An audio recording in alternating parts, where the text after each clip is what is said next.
If you have a big enough reason why you want to achieve something, you'll do whatever it takes. I'm just an average person, and just like everybody else, who wants to have purpose in their life, who wants to have meaning in their life, who wants to achieve as much as I can while I'm alive, to make a difference in the life of as many people as I can with the gifts that God gave me and the interests and the passions that I have, and to somehow, in a little way, leave a mark on the world that makes a difference. While I'm here and when I move on to the next dimension of life.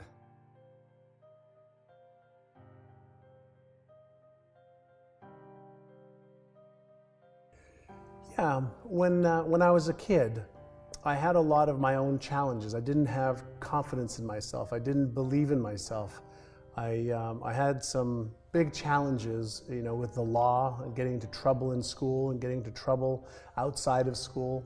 And I was really fortunate. When I was 19 years old, I met a wonderful gentleman who was very successful with his family. He was very successful giving to charities. He was very healthy. He was very gentle and kind. And he really wanted to do good in the world, not just for himself, but to make the world a better place. And he started to teach me that the reason I was getting into trouble, the reason I wasn't getting great results, was what I believed about myself. And he taught me the power of my beliefs. He taught me the power of, what I do every single day matters. He taught me the power of the intelligence in the universe, that I could utilize my brain like a radio, sends a signal out into the universe. He said, you could send a signal out using the power of your thoughts. He says, but you're also capable of receiving information, just like the great inventors, whether it was Albert Einstein, whether it was Edison, Michelangelo, any of the great inventors. They had these ideas that came to them, and they were just normal human beings, but they took advantage of the messages that they were getting in their hearts and their intuition. Wow. And so he taught me some of the power of the brain, and by using what I learned that I could achieve a lot more than I ever thought was possible when I was younger. And so now I want to take what I've learned for 33 years and teach it to other people to make the path for them a little bit easier.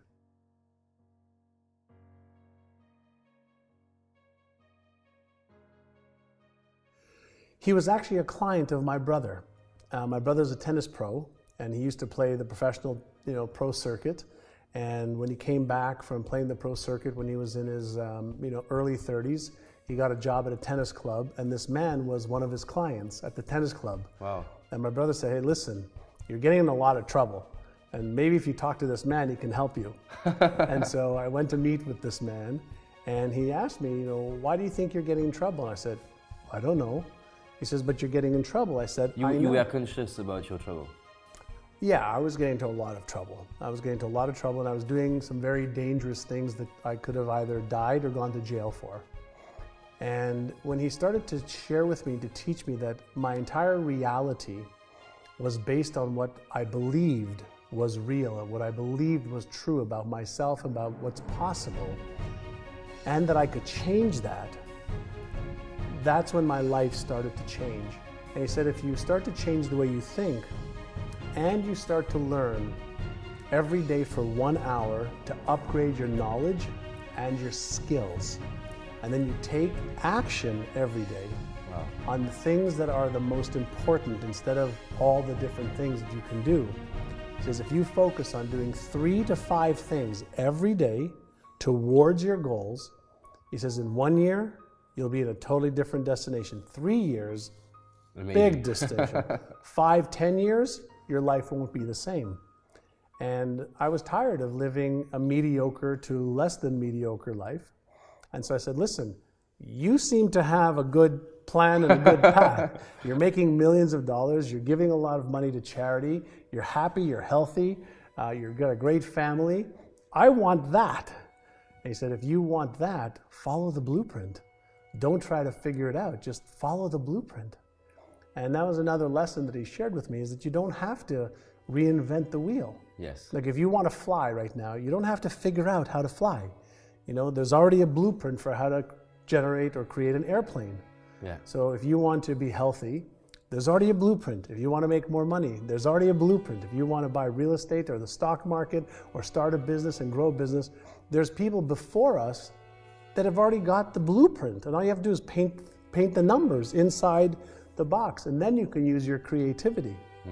So I just became a very good follower for a long time of things that worked.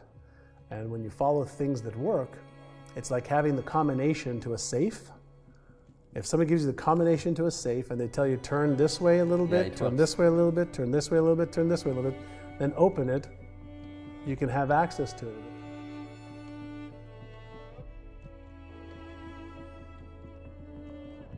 Most people don't look for the combination, and then even when they get the combination, they try it in the wrong order. And so I learned at a very young age, thank God, you know, to at least follow the initial plans.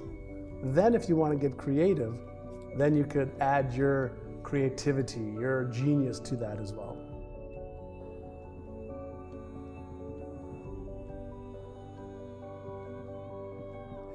Sure, the first thing that you have to ask is, what are your highest values? So for me, for example, my number one highest value is God.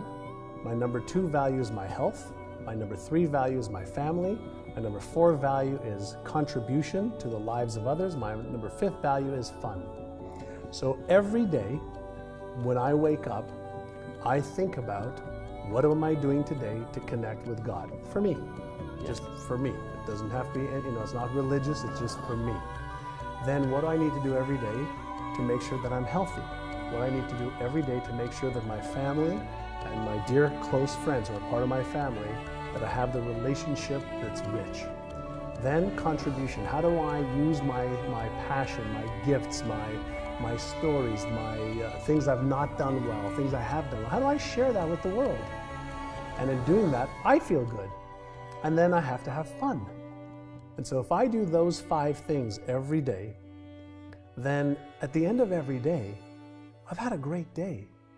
And if you have a lot of great days, then you end up with a really great life. And that doesn't mean that you don't have ups and downs and things that don't work and trouble that happens and things that come up. But if you keep your focus on what's important, then the rest of the stuff is really inconsequential. And there isn't 100 different things you have to do. There's 2 or 3 things in each one of the areas that's important to you, that when you do those every day, you're so far ahead of the curve. So I have daily rituals.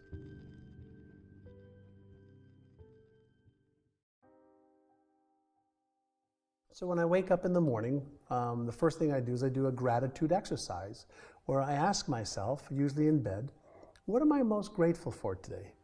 And usually, you know, I'm grateful for my health, I'm grateful for my wife, I'm grateful for my children, I'm grateful to be alive, I'm grateful, you know, for my family, I'm grateful to have experiences. And do you do that eyes closed? Yeah, I do that eyes closed, and while I think about that, I feel it. And so the feeling starts every day with a great feeling. So I start every day with a great feeling. Do you visualize some things like your children, or do you talk to yourself? How do you do that? Yeah, I have an internal dialogue. I see images of the things that I'm thinking about, and that just takes me 2 minutes, just 2 minutes when I wake up. And then I go to exercise to take care of my body. How long? Usually 1 hour to 1 hour and 15 minutes every day. And so I do a variety of different things. I hike, I bike, I work on aerobics, I work on strength, I work with weights. I do whatever it is, I just do it to give my body the physical exercise. Then as soon as I finish my exercise,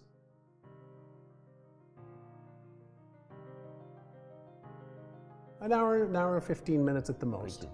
So then in my gym, I have 2 things. I have a vision board.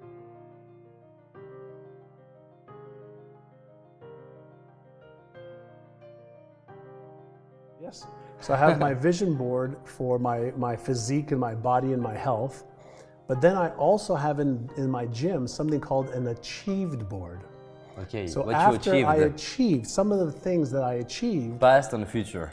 No, achieved in the past. Yes, so past, you have Yes. the past and the future. Vision Correct. board and Yeah. achieved board. So I have in my gym, in my home gym, I have like a place where I sit, and before I start my meditation, I look at my vision board from the past.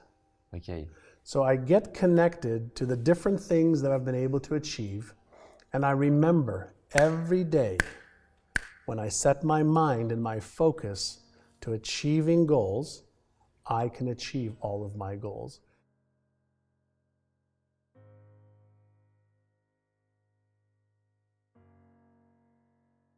Right, but what I also do is I reinforce. Most people focus on what's not working. This isn't going well. This didn't work. I want to remind myself every day of look how many things I was able to accomplish by being clear, by being passionate, by using these rituals. So before I go into my meditation, which is with my eyes closed, I look at my achieved board. I get emotionally associated with it to remind myself that when I set my mind to achieve something, I can do it. And then I look across, because I have a mirror in the gym, and I look across and I say, I love you just the way you are. And I said, I accept you just the way you are, with all of your skills and passion and faults and insecurities and doubts and fears. I accept you just the way you are. Wow, and I smile, and then I close my eyes, and I do about a 15-minute meditation. Wow. And in my meditation, sometimes I have no thoughts, where I'm just one with the universe and everything. Centered. Other times, I'll just follow my thoughts, and I'll just pay attention, be mindful of where are they going this morning? Where are they going today? So I'll follow my thoughts, and I'll just follow them. Other times, I'll follow a thought and say, release that one. And follow another thought and say, release that one. So I'm teaching my brain that I'm in control of my brain. See, most people don't realize that they are not their brain, but their brain is an organ. No different than your heart, no different than your legs, no different than your hand. And since we're not our brains, we can learn how to use the different parts of our brain. And so I've been doing many, many years of studying on the brain. And if you don't understand the different parts of your brain, that's like having a sports car in your driveway, but you don't know how to turn it on, or you don't know how to change the gears, or you don't know how to put on the radio, or you don't know how to turn the heat on. Yes, you have a powerful machine, but you don't use it. You have a powerful machine, but you don't use it. And most people, not because they're dumb, it's because most people have never been taught how powerful their brains are, and for a simple reason that we haven't really known how powerful it is. We've had ideas, we've thought about it, but for the first time in the history of our species, hundreds of thousands of years on the planet, we're finally, in the last 10, 12 years, able to look a little bit inside the brain. And there's more circuitry in your brain than there is in all the telephones connected in the whole world. There's more circuitry in your brain than there are stars. And so when you start to go, wow, there's some real power within me, and if I learn how to use it a little bit better, maybe I could be happier, healthier, wealthier, have more purpose, have more meaning in my life.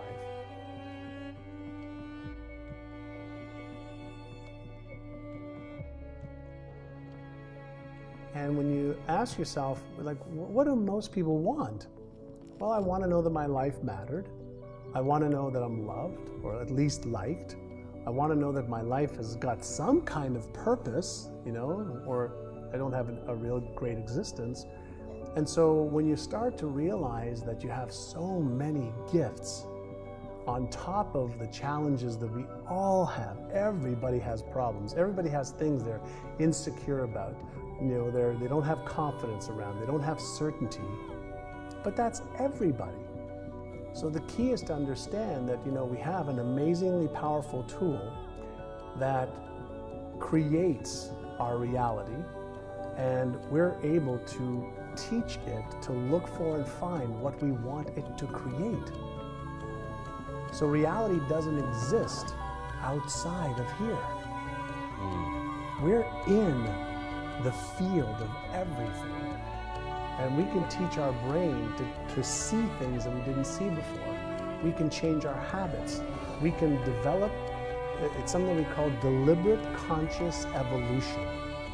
So we could deliberately choose to evolve ourselves, where in the past we thought that you have to wait 1,000 years or 10,000 years or 100,000 years to change. No, that's old school thinking.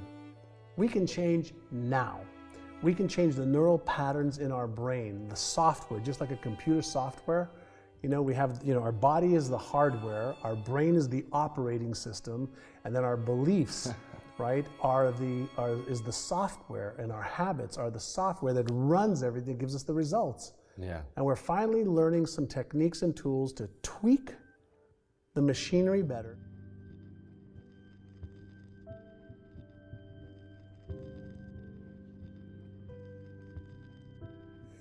Well, all of the latest research shows that it takes an average of 66 days. In the old days, it used to be 21 days, but that's just because of an old book back in the 1970s called Psycho-Cybernetics, and that was Maxwell Maltz. He noticed that when people had facial reconstruction done through plastic surgery, that even when they looked in the mirror after the surgery, they didn't see a change.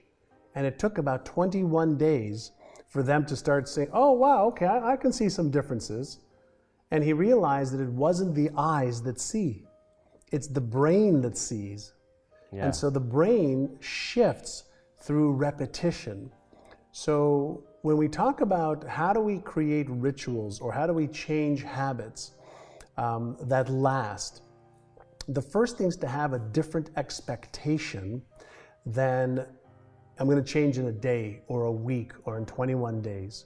Whenever I try to change anything, my number one rule is 100 days or I don't even start. So if I want to, let's say, stop caffeine, it's a 100-day commitment. So first I make longer-term commitments, and then I design a plan to retrain my brain around the expectation of following through. I make pre-commitments in advance.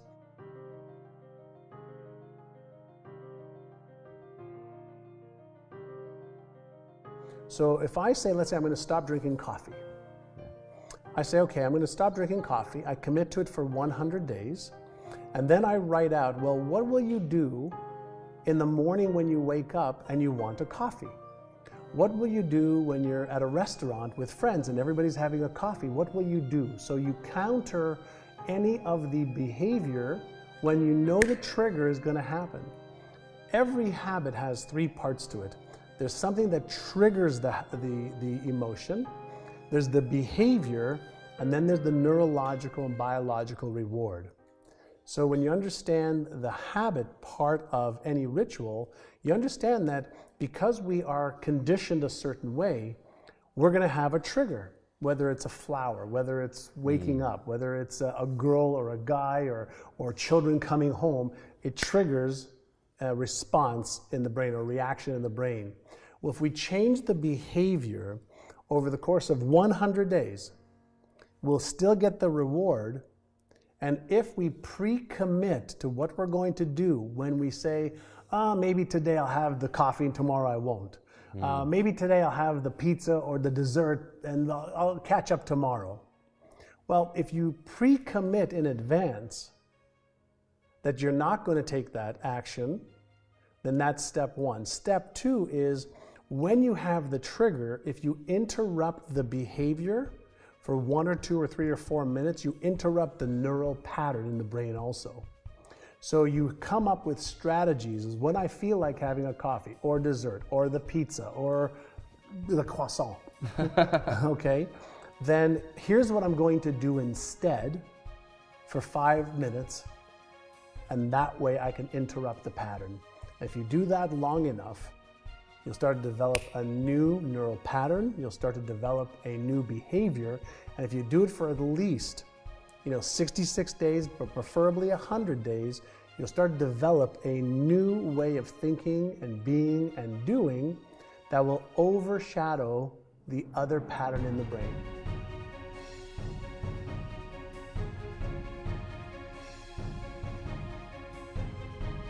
But there's also the neurological processes of the brain. And what happens is our brain doesn't like change. Yeah. So any time that there is change, the brain feels uncomfortable. As soon as it feels uncomfortable, it'll send signals to the motor cortex of the brain. It'll send messages, and we'll start to rationalize. We'll start to tell ourselves, well, I shouldn't do it because of this. Well, maybe today's not a good day. Well, I'll start today, but I won't continue till next week, or you know what, I really don't want this. And we start to talk to ourselves. And when we understand what the brain does whenever we try to change, then we can start being in control of the brain, and we can override the automatic responses. There's something called automaticity. And automaticity states that anything that I repeat over and over and over again over a period of time will go from conscious effort, deliberate conscious effort, willpower or persistence, and it'll become automatic.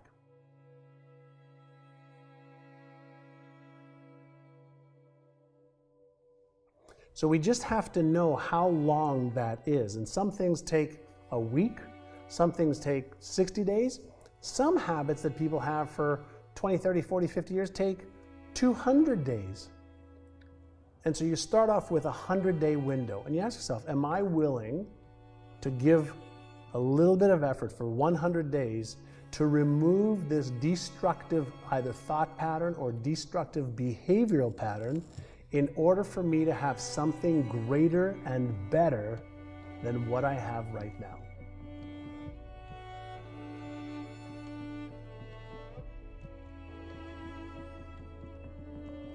If you think about this, one of the best examples that I ever came up with is, imagine if I give you a Hollywood script right now, okay? And I say to you, if you learn this script for the next 6 months, I will give you $10 million to be on stage to deliver that. We're gonna film you, and if you're amazing, you're gonna have a chance to win an Academy Award. What will you do with the script starting today? I start to learn. You start to learn, you start to read it, you start to emotionalize it, you start to practice it, you start to do everything possible to become something that's in writing. Something that came out of somebody's head, that they wrote a script for, that you don't have any idea what it is. But if you made a commitment to becoming that person, and you rehearsed it and practiced it every day, you wouldn't get it right the first day, or the first week, or the first month. or the first month. But if you knew there was a big payday, emotionally, spiritually, financially, and that people would go to the theaters and love to watch it, and they'd laugh or cry or be sad or be happy because you were able to take them on a beautiful emotional roller coaster ride, then you would become that role. Yeah. Most people are interested, they're not committed. And the difference is, when you're interested, you do what's convenient and what's easy. But when you're committed, you do whatever it takes.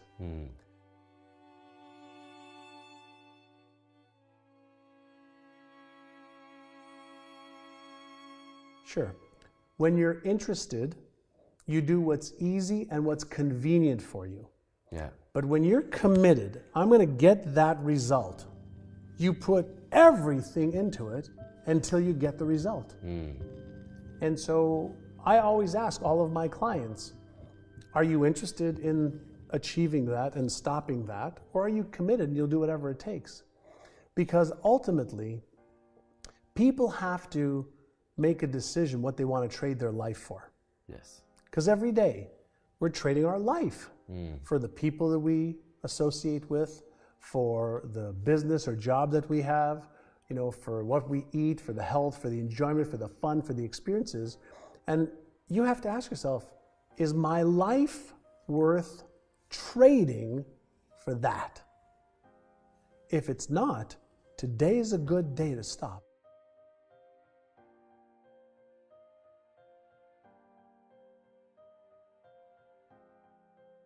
Right? Yeah. But most people don't think that they're trading their life, you know, for something. They think that, you know, oh, there's tomorrow and there's next week. Really? Well, I have, you know, evidence to prove otherwise, that we have no idea, you know, when the last breath will be. Yeah. So let's trade our life every day as it's the most important thing in the world. And not from an ego perspective, from a humble, grateful perspective of, wow, I get another day to live and to enjoy. You can be grateful and for be that. Grateful for that, but then to respect it. See, respecting your life means you're going to trade it for things that you feel are worthy of it. Most people, you know, ask themselves the wrong question. They ask themselves, you know, am I worthy of the goal and the dream that I have? And they should be asking themselves, is that goal, that dream that I have worthy of my life? Change the question. And if you say, yeah, I'll trade my life for that, good, then go and do that. And you mentioned something before that I want to just touch upon.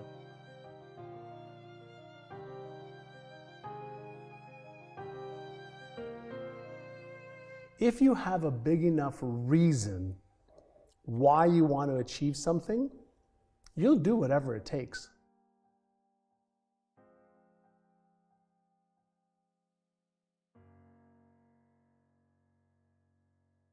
Yeah.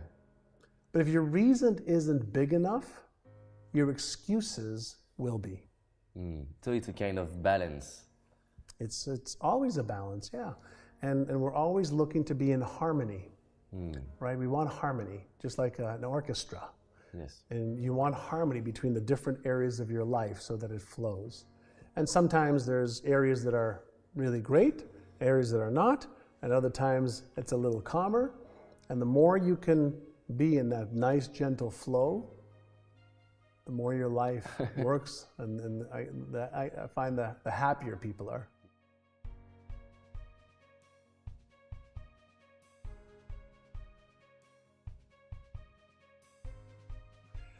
Well, that's a loaded question with a lot of different potential answers. Yes. But the first thing to understand is, no matter what has happened to us in the past, Yes.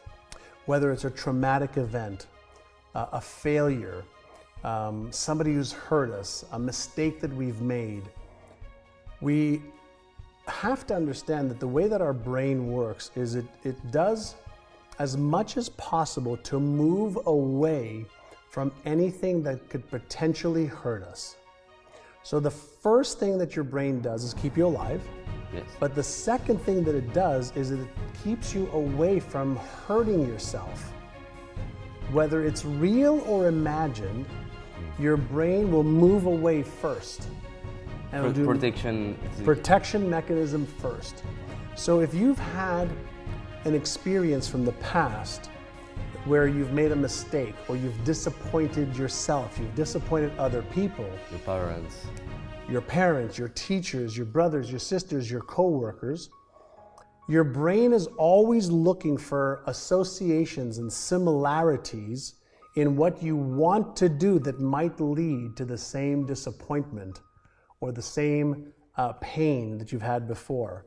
And as soon as it senses any type of correlation, it lights up the part of the brain that remembers the past and brings all of your past into the present moment so you feel it, and projects the possible negative consequences into the future. As soon as that happens, your motor cortex shuts off, the part of your brain that takes action, and the motivational centers of your brain. It just shuts off. And what it does, it either fights it it freezes so that you are paralyzed, or it makes you run away the other way. Yeah. So that's one part of the brain that works. But if you understand that when that happens, you have an emotion, and it might be an emotion of fear. Fear of disappointment, fear of success, fear of failure, fear of abandonment, fear of rejection. There's 50 or more fears that we have as human beings that we're always aware of in the environment. And if you realize that those fears are possible, but they're not certain, what we have to teach ourselves is to be aware that those are possible, not certain, but then to flip the switch to the left prefrontal cortex part of the brain, which is really the brain that comes up with solutions. It's the brain that comes up with, directions, instructions, strategies, and tactics on how to make it happen instead of all the things that could go wrong. So we have different parts of the brain that are responsible for different functions. Most people don't know that they can switch from this part of the brain to that part of the brain. They could lower the amygdala, part of the brain that's responsible for fear and the emotional response of fear in the brain, that sends epinephrine or cortisol, neurotransmitters in the brain that we feel in our body. And then we feel these neurotransmitters in our body, then we think about what we're feeling, and then we feel more about what we think about. And if that's what we only focus on, then it keeps perpetuating the exact same cycle.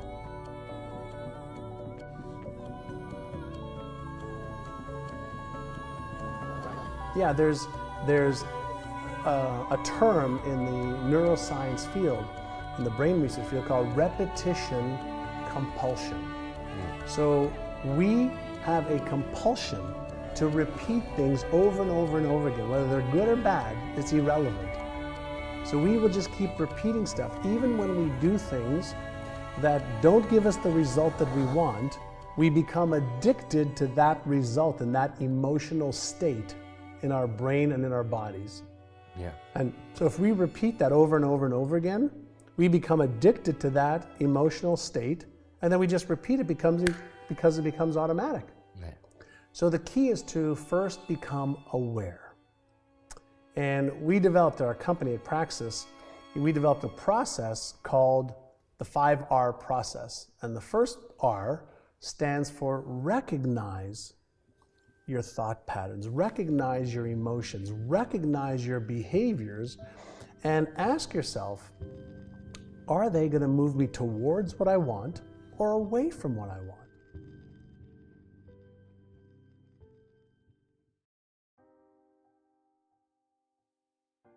Recognize, just become more aware. And then instead of reacting to what you don't like, you learn how to respond. That's the second R. So recognize, then respond. Can I change this? Can I change the meaning of this? Can I change the emotion of this? Can I change, anything about this that is destructive? And the answer is yes. Yeah. The third part is to reframe anything that doesn't work for you. So whether it's a person, a situation, a circumstance, how can you reframe it? Look at it from a different point of view so that it doesn't have the same meaning anymore. And one of the things that we know is the meaning that we give anything determines how we feel about it. Yes. The meaning we give it, nothing has a meaning independent of our own thoughts and meanings. So can we reframe something, look at it a different way, emotionalize it a different way, so that we can use it as opposed to it using us? The fourth part is when we're feeling a negative or destructive emotion, can we, through breathing exercises, through reframing, release that emotion? Because every emotion is a wave. So there are 6 main emotions that we have. There's sub-emotions as well, but we feel fear, anger, sadness, happiness, disgust, etc. And those cause us to feel a certain way. So is there a way for us to release the unpleasant emotions? There's not good or bad emotions. They're pleasant or unpleasant. Yeah. And that comes directly from one of my dear friends, Dr. Joan Rosenberg, who's an emotional mastery expert. Wow. And so when you think about, is this emotion pleasant? Yes, okay, good, let's do more of that. Is this emotion unpleasant? Okay, well, what's causing it? Usually what's causing it is something from my past that is telling me that whatever's happening. Maybe I can reproduce it. Well, if it's a unpleasant emotion, usually it's a memory from the past versus reality. And so when you learn that emotions last 90 seconds to a minute and 20 seconds, 2 minutes, and if you just observe it and feel the emotion, it's like a wave. Feel the emotion without getting into the reaction of the emotion. Observe it. Now you're in control of the emotion. Now you're learning to surf the wave instead of being hit by the wave.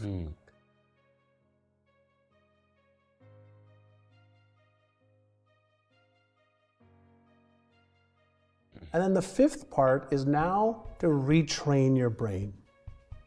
So recognize, respond, reframe, release, and now I want to retrain my brain to have a different thought pattern, a different emotional response, and a different behavior so that I change the pattern in my brain so it doesn't happen again. And if you do that 1 time, 5 times, 10 times, 20 times, the same thought or the same emotion or the same circumstance won't have the same power to cause you to freeze or run away or fight. Now we're starting to get in control. Yeah, it's great. Of great our process. own, I love it. of our own brains, our own emotions, and now we can start to use the spiritual side of our being, the higher side of our being, to move towards the greatness that I think is within every human being.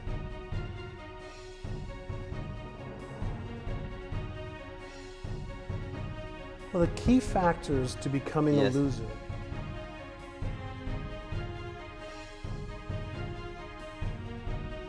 Repeatedly thinking, feeling, and doing the wrong things every day.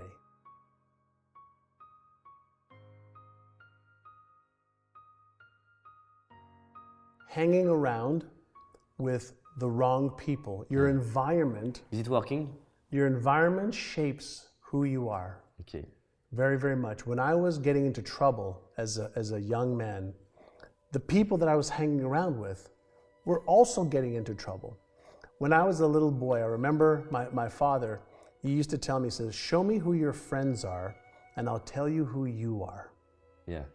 And so you're gonna be the sum of the people that you invest the most amount of time with. Whether it's at home, your friends, your family, or your business people. So if you tend to be around winners, you'll start to, by sheer environmental factors, listen and learn how they think. You'll be able to observe what they do. You'll learn the skills that they've acquired. And if you hang around with losers, you'll see patterns. Everything in life is about a pattern.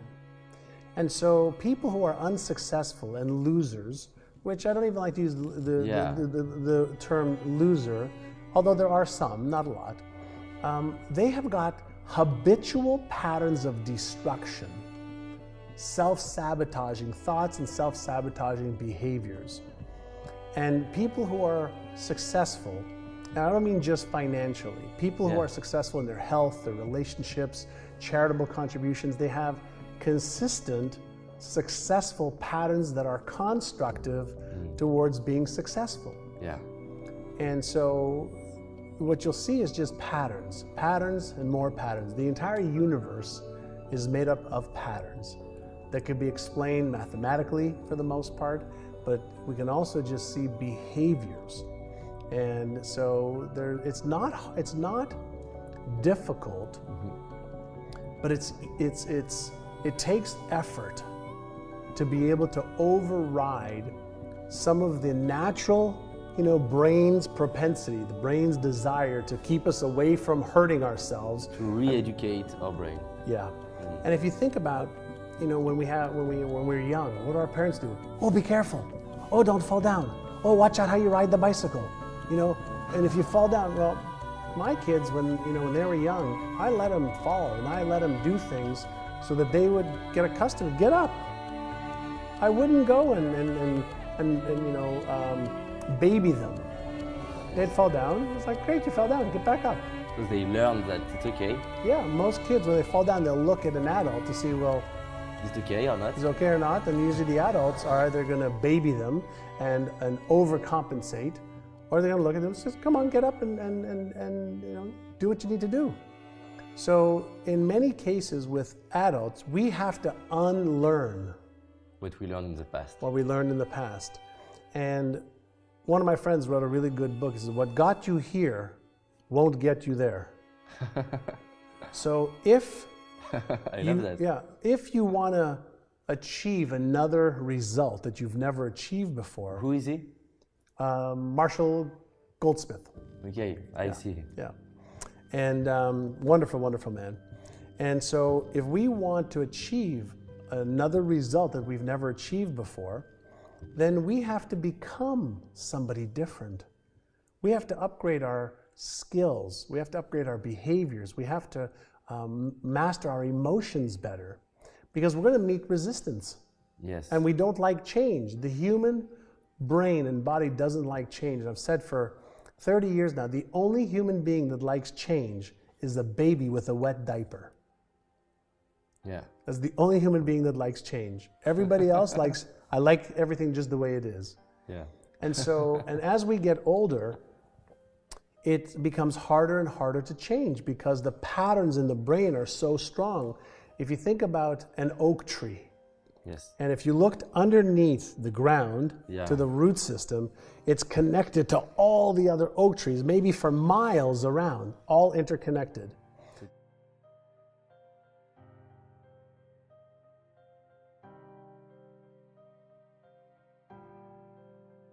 And if you had a little baby tree that's maybe been there for 1 year, it's much easier to go in and pull the tree out and take the root system out.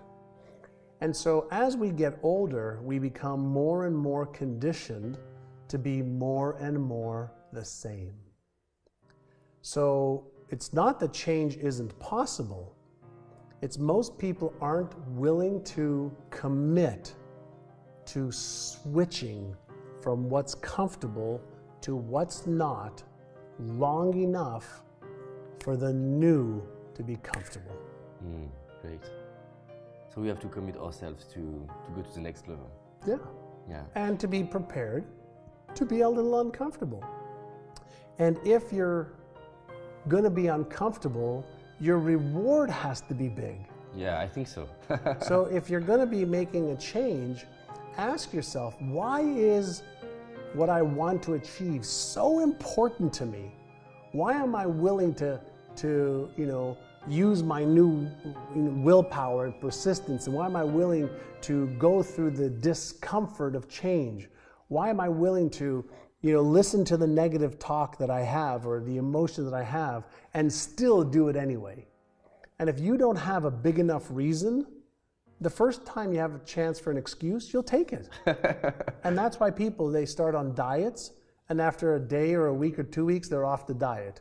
Or they say, you know what, I'm not happy in my relationship, and 2 weeks later, they're back with the same person, or they find another person just like the one that they left. Or people are afraid to leave their jobs because they don't like the discomfort of change. Yeah.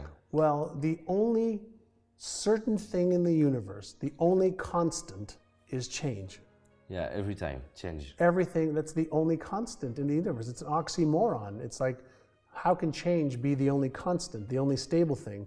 Because everything's changing.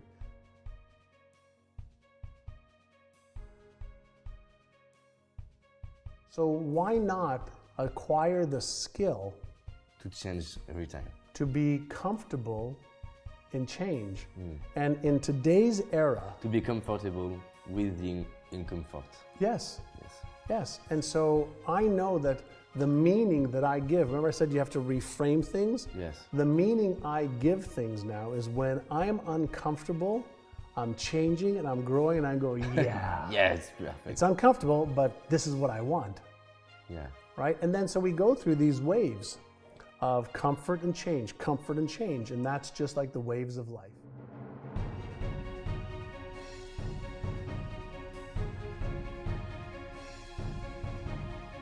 There was actually a very, very big mistake in the movie The Secret.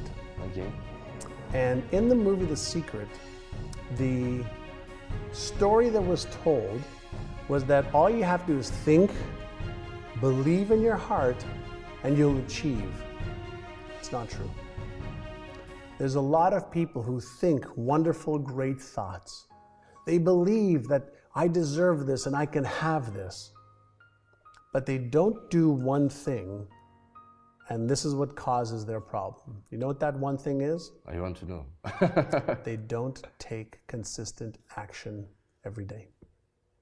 So in The Secret, they didn't talk about you have to do the right things in the right order at the right time. And they led a lot of people to believe that all you have to do Think about it. is think about it. Well, I've never met a monk in a monastery who's been praying to make money, and through the ceiling, a safe falls with $1 million. I've never met that yet. But I have met a lot of people who think and believe, and then they learn what they need to learn. They upgrade their knowledge and their skills. They overcome their fears. They overcome their doubts. They overcome their lack of confidence. They overcome their lack of certainty, and they take action anyway. And then little by little, things start to happen for them. They achieve the results. And we call that the law of Goya, G-O-Y-A, get off your ass. So law of attraction. But, it's my favorite law. Yeah, law of attraction and law of Goya together, that's what works.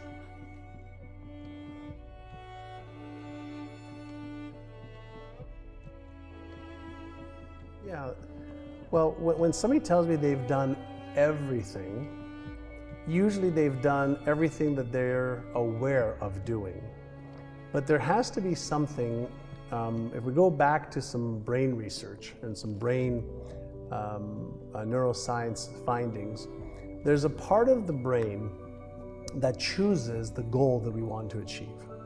And that's in the conscious part of the brain, and that's responsible for about 2 to 4% of what you see and what you do. Yeah. That's called the explicit memory system, or the declarative part of the brain. I can declare. So I'll give you an example. I could read a book, Yeah.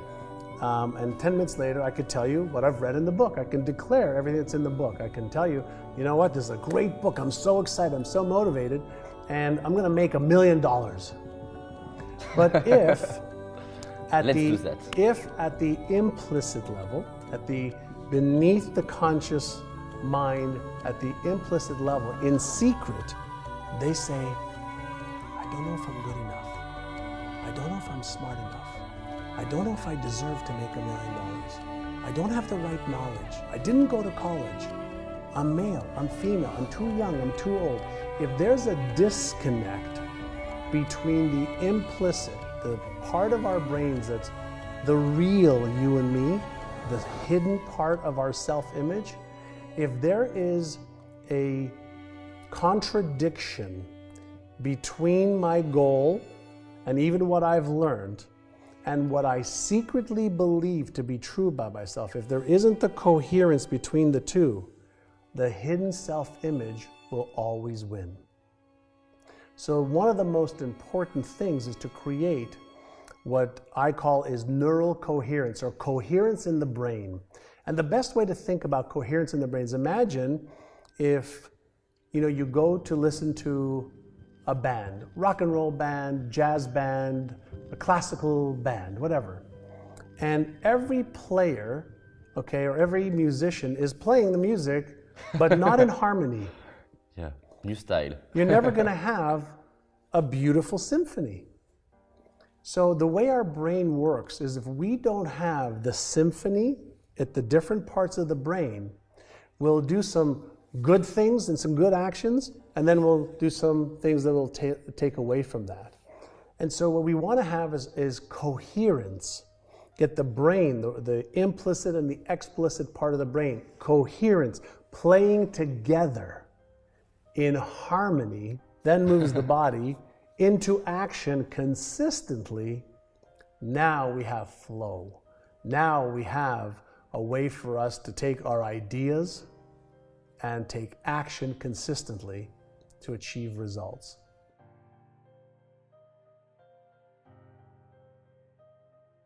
So I'll give you an example.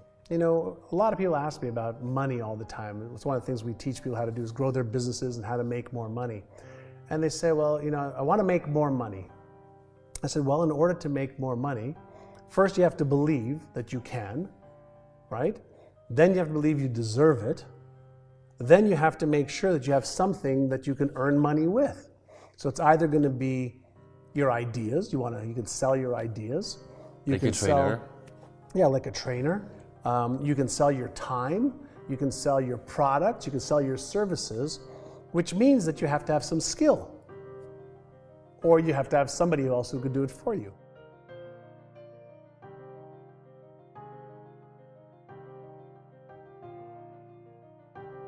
Well, you have to either see your skill or determine what skills are needed. Okay. And if you don't have it, get somebody else who has it to help you.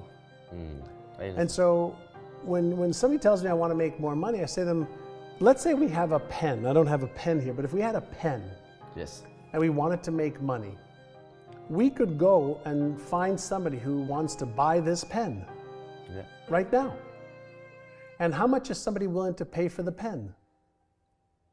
Well, if the pen is worth $1, maybe you can get $1 for it. But what about finding somebody who needs it because they have to sign a contract that's due in 10 minutes? That person might pay $100 for that pen. Yeah. So our job is to take, you know, our skills, our knowledge, our products, our services, our abilities, and to be able to present it to people who need it and want it in exchange for money. And so anybody in 1 or 2 hours, if they're serious, could go make some extra money. At nighttime, on the weekends, in the morning, during the day, it makes no difference. Because money is a byproduct of exchange. Yeah, I add value to someone. Adding value to somebody, and you can add value in a variety of different ways. And why is it that some, you know, people make $10 or euros an hour? Some people make 20, some people make 20,000. Because they're adding value with their products or services, knowledge or expertise. And so anything that we want to achieve starts here first. Then we can get our bodies to move into action to create it.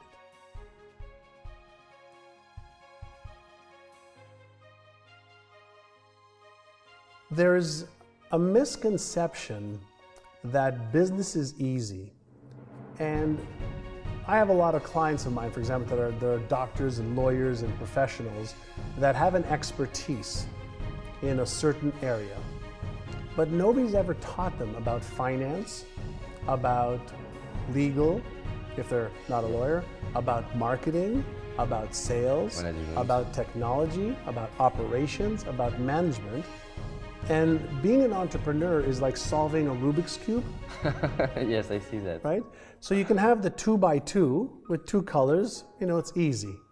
If you want a little bit bigger business, that's 3x3. There's more combinations and more things that need to be considered.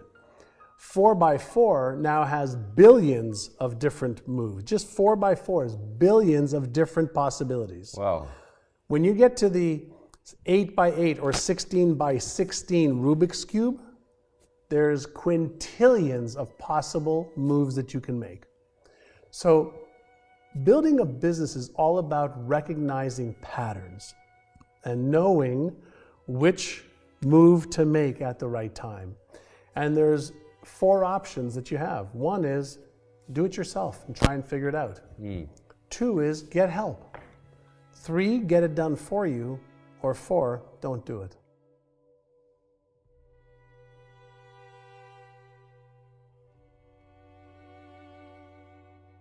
right? So everybody can be an entrepreneur, but I don't want anybody to go and be an entrepreneur who's got a lot of passion, for a product or a service or something that they love, without realizing that there are many hats that you have to wear, right? There's the person who has to know all the little details. There's the person who has to have the vision. There's the person who has to manage. There's the person who has to create the strategies and the tactics of what to do. Then there's the person who has to drive those forward. Those are 6 different things that have to be done, just different hats in a business that most entrepreneurs aren't aware of. Yeah. And so they start and they're busy and they're working really hard and they go, God, this is hard. Yeah. And it is hard. And they think that they have to do it all themselves.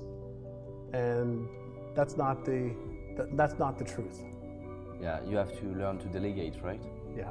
Well, you can delegate, you can partner with people, you can barter with people. There's a variety of different ways to do it, but first you have to know what you don't know. It's not easy. Well, it's not easy if you're the one trying to figure it out. But if you talk to somebody or hire somebody who's an expert, they'll tell you in seconds. It's like, when you came over here, and you're setting up all your cameras and your lights and all that stuff, you did that in 15 minutes. If I was to do that, it would take me 15 days. Because you're playing at this.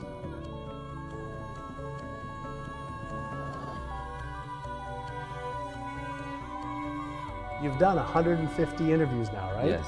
And so you already know, you've learned 150, times and setup and takedown and mistakes and what to do right, what to do wrong, what you need to have backups for, what to do for editing, for lighting, for daytime, for nighttime, for clouds, if the voice works, if the sound. There's hundreds of things you have to learn just for this. Yeah. Oh, and you have to be an excellent interviewer too, right? Yes. Yeah, so there's so many things that you didn't know when you first started this that now you know. So imagine if I wanted to do what you do, I could say, well, you know what, I'm going to do this. I'm going to go and figure out which cameras to buy and which lighting to buy and how many batteries do I need and how many wires do I need and how many plugs do I need for the walls and how many backup systems do I need. I could try to figure all that out. Or I could say to you, can you do me a favor? Can you give me a list of what to do, what not to do, what to buy, what not to buy, how much it should be, where I should buy it? You could say, yeah, I could do that in 1 or 2 hours. Yeah. I could save months, if not a year, of my time. Time, and emotion, money. And everything. Right.